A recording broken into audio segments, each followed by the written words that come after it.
one of the principal criticisms of public money, that, oh, it's a fixed money supply, the economy will grind to a halt and so on, won't be flexible, won't be dynamic. Nonsense, we can lend it as well as spend it.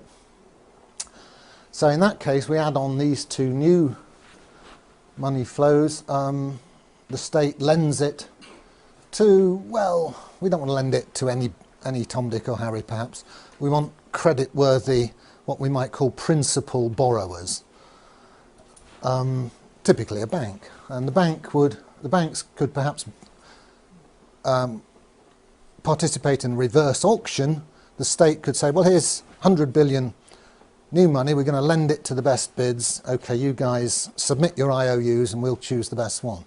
So it's a nice free market way of doing it. It has a side effect that wholesale interest rates are set by the market and so on. So don't get fazed by people saying that our money supply is fixed and inflexible. There's other ways of doing it. Obviously the state can lend zero interest to public infrastructure projects as well.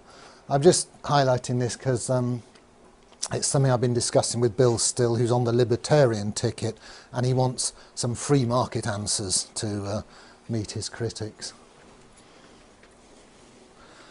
Right, here's a basic operation. It's how the banks make their profit, among other ways. It's the main way they do it. So banks have this neat way of adding numbers to your loan. You know, you take out a £100,000 mortgage and you look at it in a few months' time, and if you've not been meeting all your payments, it's suddenly 101,000.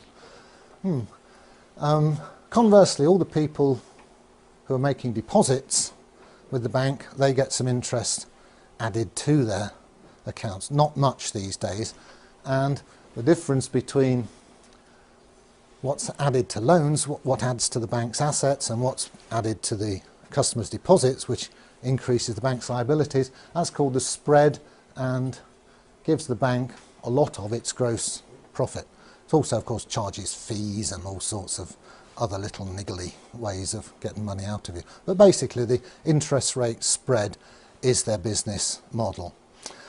The bank, as we've seen, have operating costs, same as everybody else, leaving a net profit. And this net profit is then distributed, some of it to the shareholders, some is retained, and banks, as they go on year after year retaining profits, that increases that shareholders' capital account on the balance sheet. The bank gets more valuable to its shareholders. So here's a schematic of what happens to a balance sheet when the customer pays interest to the bank. Here's the balance sheet before assets. Remember that's all the loans and so on. Liabilities, all the customer's deposits. Here's a customer with some money in the bank. Unfortunately, the bank now is demanding that money from him as interest, and he pays it. What happens to the balance sheet? Well, the assets stay the same, all the loans. That money didn't get added to his loan, it was actually paid by him. Where does it go? Well, schematically it ends up in the shareholders' capital account here, which grows by that amount. Other liabilities stay the same. Obviously it goes through, in formal real-world accounting, will go through the profit and loss account. But profit and loss accounts are regularly reconciled into the balance sheet. So we can say schematically that this charge on the customer, the interest, is ending up, to a first approximation, as shareholders' capital. And remember, if you wind the bank up, this is perfectly spendable money. Yeah. Conversely, it's just when the bank pays a little bit of interest to a customer, well, here's the shareholders' capital account, and it shrinks and the customers get some new money. That's a liability to the bank. So it's just the opposite of the previous slide. There's the gross interest charged on loan. There's the interest paid back to depositor. The difference is the gross profit, which it's sort of a bit skew that it accumulates on the liability side of the bank's balance sheet, but all that means is that the shareholders have dibs on it, should the bank be wound up.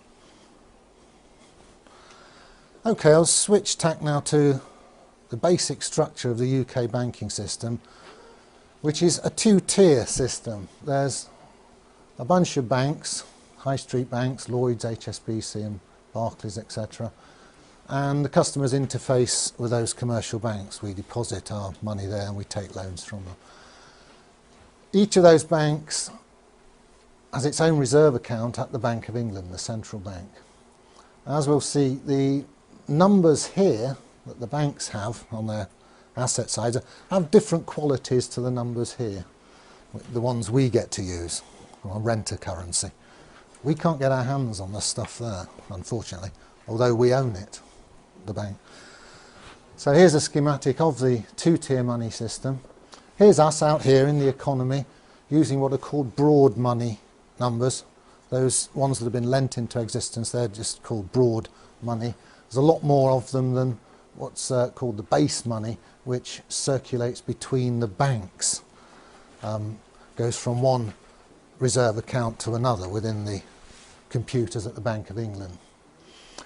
So, interesting points. The causality goes that way. We do all our business, run our economy, and then at the end of each day, behind the scenes, the banks do interbank settlement using these base money numbers. And very interestingly, there's no crossover between, there's no direct crossover between the circulation of these base money numbers between the banks themselves and the circulation of the broad money numbers which you and I get to use. That curtain puts a barrier between them. There are ways, there are conduits between the two.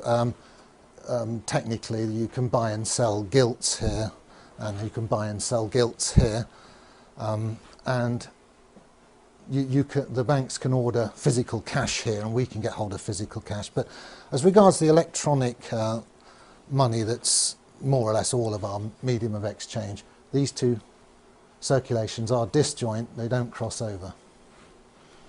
Mike Black is going to explain this more fully this afternoon, or later this morning, later anyway. So, here's the overall picture. There's the money numbers that we use. They come in and out of circulation as loans are taken out and repaid. Ambiguity, are they money or credit? Well, you can always have a good argument about that. To all intents and purposes, they're money. And they circulate with great complexity as we do our business. And then basically at the end of each business day, the huge number of money transfers of this sort of broad money is settled by net transfers of this sort of base money. As I said, there's far fewer of these base money numbers. They're internal to the banking system, and crucially they're issued debt-free by the Bank of England. It's been doing quite a lot of that lately with quantitative easing. The more money numbers you have in this part of the system, the more easily the banks can settle their differences at the end of each day, because they don't always actually transfer the numbers to each other. Sometimes they have to lend them to each other, and of course then you've got to trust that the bank you're lending to is going to pay you back, and if they look a bit shaky, you're a bit more reluctant to lend to them. So it's quite complicated what goes on here, the inner workings of the system. I like to think of it like this. Because of the disconnect between the two circulations, we're almost moving to a system where we the people, the users, get to use these funny money numbers, and the guys running the system are settling up between themselves at the end of each business day using these other numbers. And there's getting to be such a disconnect between them, they might as well be using Smarties to settle up, because their game is to make a very good living by making the rest of us use their funny money numbers. And we gradually, since the Second World War, we've moved incrementally into this, what's now a scam. I think I'll leave it there then and take questions.